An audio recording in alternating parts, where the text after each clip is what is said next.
Hey everybody, welcome to the 2022 All Out Fantasy Booking by me, Chase.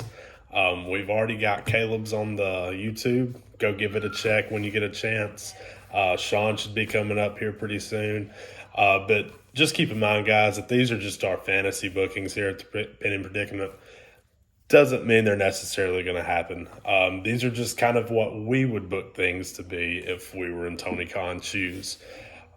So this is nothing more but just for fun. But these are three little fantasy bookings that I'm going to give for the 2022 version of All Out. And we'll go ahead and get started with the first one. So my first fantasy booking idea would be in the women's Fatal 4-Way match. As of course, Thunder Rosa has had to vacate her title due to injury. Now, whether that's work or shoot, who knows?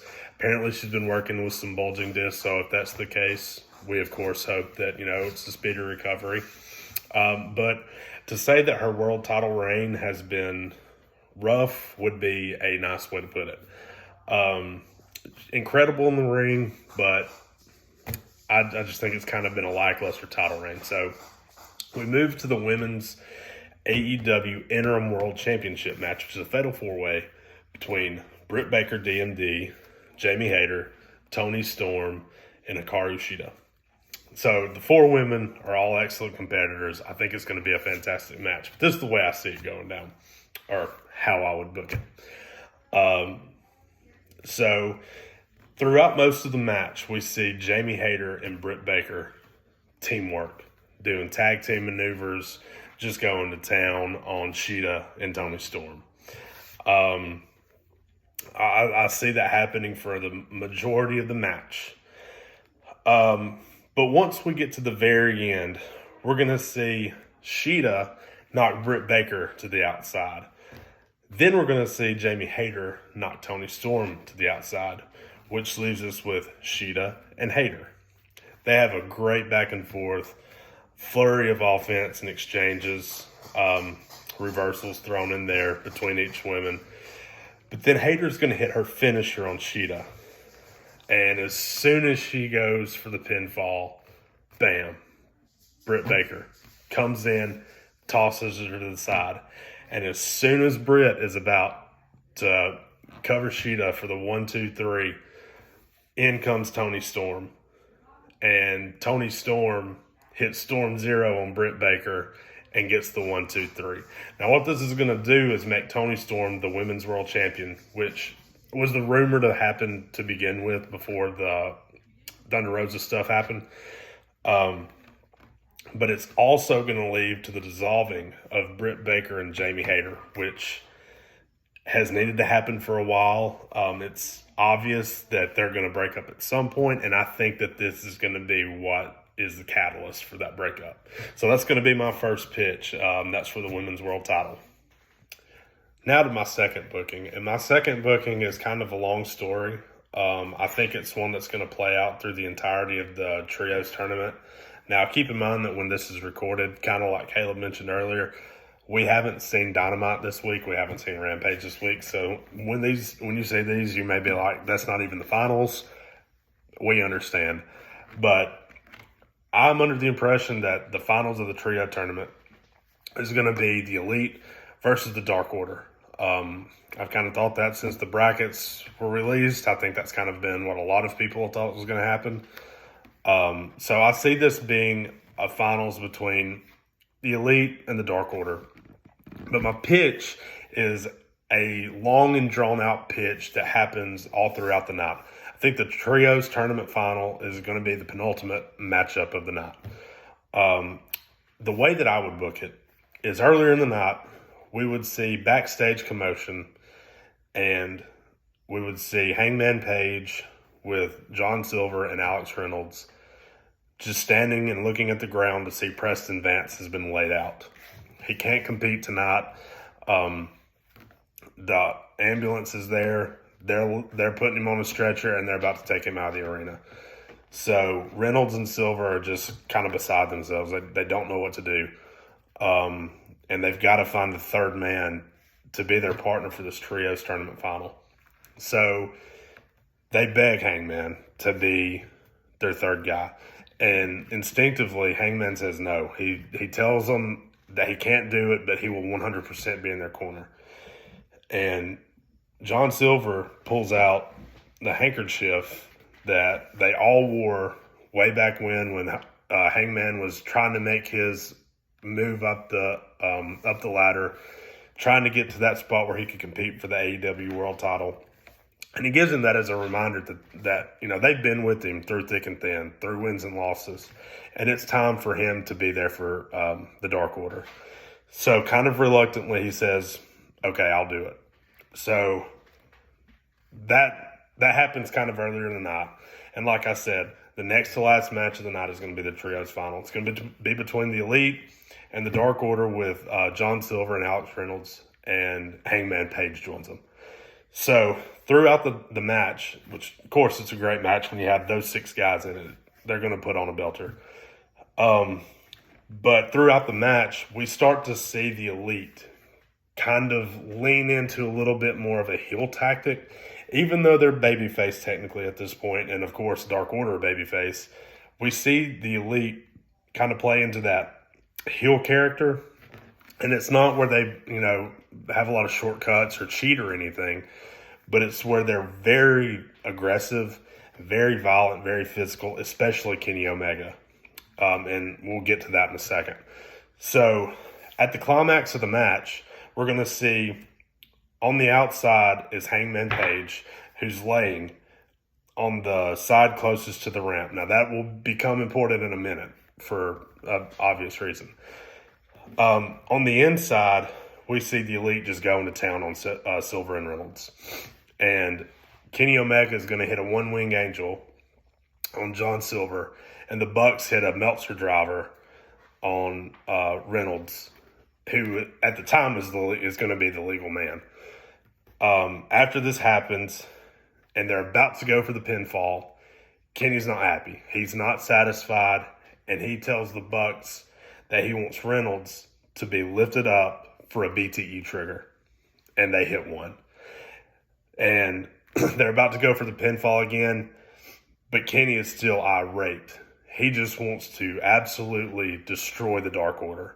He is kind of full-fledged turned into the bad guy again. He's a heel once more, and he demands the Bucks lift Reynolds up and give them one more BTE trigger. But as soon as they're about to hit it, we see John Silver run right in front of him. And Silver begs Kenny and the Bucks, don't do it to him. If you're going to hit anybody, knock me out. Hit me with it. I don't care. He's putting his life on his line for his teammate. But the reason I said that it was important that Hangman Page was going to be on the side closest to the ramp is we don't see him for a few minutes. Then out of nowhere comes a flip and a lariat, and Hangman Page is turned heel. He will knock John Silver out. They'll get the pinfall over Alex Reynolds. 1, 2, 3. The Elite are now Kenny, the Bucks, and Hangman. This gives the Elite the Trios tournament title. And everybody after the match is just, why? Why did you do that, Hangman? And Hangman explains right after the match. He first tells everybody that he was the one that laid Preston Vance out. He was the reason that he wasn't in the matchup in the first place. He took him out. And he says that when he came to AEW, he was elite. He was one of the elite. But ever since he's been playing with the Dark Order, it's just made him soft, and he's kind of started losing his ways. And he's ready to get back to that just hard, AEW World Champion level competitor once again, and he's tired of playing with the Dark Order. So we get a full-fledged Hangman Page heel turn. The Elite are heel, and they're about to start running AEW again. So that is my second pitch. Now for my third and final booking of the night. So I call this one the Knight of MJF. So to start the show, I've got the Casino Ladder match being the opening match of the night. And before the match starts, I've got Justin Roberts reminding us that whoever wins the Casino Ladder match gets an AEW championship opportunity at their choice. So I've got Darby Allin, Lance Archer, Penta, Andrade, Ethan Page, and Dante Martin all come into the ring. And right as soon as the match is about to start, an obviously startled Tony Khan comes to the ramp. And everybody knows it's something big because Tony Khan doesn't come out unless it's a big moment or a big announcement. And he says, guys, I know this isn't the best time to tell y'all this, but due to contractual obligations, there's another opponent in this match tonight, and it's MJF. And MJF's music hits, and he gets booed out of the building. But he's taking it in. He's soaking in the boos. He's loving it. MJF is back. Of course, the match is absolutely fantastic with all those guys in it. It's going to be a great match. But it's ultimately won by MJF, who is celebrating profusely in the ring. But we cut to the back and see Tony Khan at this point looks just disgusted. He looks upset. He looks mad. And we see him actually take his headset off and leave Gorilla. He is that furious. So we cut on later into the night, and we see MJF walking with the poker chip briefcase in hand, and he beats on Tony Khan's door. He goes in, shuts the door immediately behind him, and the two men start yelling at each other. Now, when this happens, since we can't see anything, can't really hear what's going on, the camera pans away, and it comes back to the commentary booth where Excalibur and Jim Ross and Taz and Shivani are all just befuzzled. They don't know what's going on. They have nothing to say to the crowd because they're confused as to what the men are talking about, what they're discussing, what's going on behind that door. So they kind of leave it alone. And the rest of the night, nothing's really said until the main event. So the main event happens, and it's Punk, it's Moxley. I think we're going to get babyface Punk still, and he's going to play up the fact that he's willing to wrestle on a broken foot in front of his fans in his town and his city to take that AEW title because it means that much to him. So after about 30 minutes, they're both bloody, they're both beaten up, but I've got Punk hitting a GTS on Moxley for the 1-2-3. And as soon as he gets the 3 count, he is just exhausted in the middle of the ring, can barely stand up. Confetti, streamers, everything hit the ring. And Aubrey Edwards, who I have refereeing this match, goes to give Punk the title. And Punk is just laying there, like he can't even get up. And it looks like the show is about to go over until over the PA announcement thing, we hear either you go out there and do it or I will. And we see Punk dragging Tony Khan out by his tie. And Khan has a microphone in hand. And at this point, he is shaking profusely. He is terrified still. But he says, Punk, I didn't want to have to do this. But again, due to contractual obligations, Max is using his championship opportunity that he won earlier in the night right now. Ring the bell. MJF, again, he is getting hammered with boos. He is about to go defeat the hometown hero in Punk. Punk is at this point, he barely knows where he's at, but he gets to his feet. He tells Aubrey to ring the bell. And as MJF goes up high for a maneuver, Punk goes low and gets a surprise roll up for a 2 count.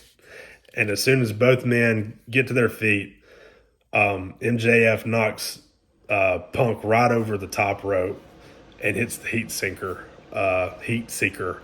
on Punk. MJF gets the 1-2-3, and he's the new AEW champion to close All Out 2022. So those are my 3 fantasy bookings. Again, they're not necessarily like something that I actually think does happen. I think the likelihood of all 3 of those happening is non-existent. Maybe one of them. But I think they're all kind of, far-fetched. I'm not necessarily sure that any of them will, but I think it's fun to sometimes put on the fantasy booking hat and, kind of share my ideas, just like Sean and Caleb are doing. So if you like these, you don't like these, you think they're ridiculous, let us know in the comments. Like, share, subscribe. help us get our name out there. We really want this to become something awesome. So we really appreciate all the support and continue to watch us. Thank you, guys.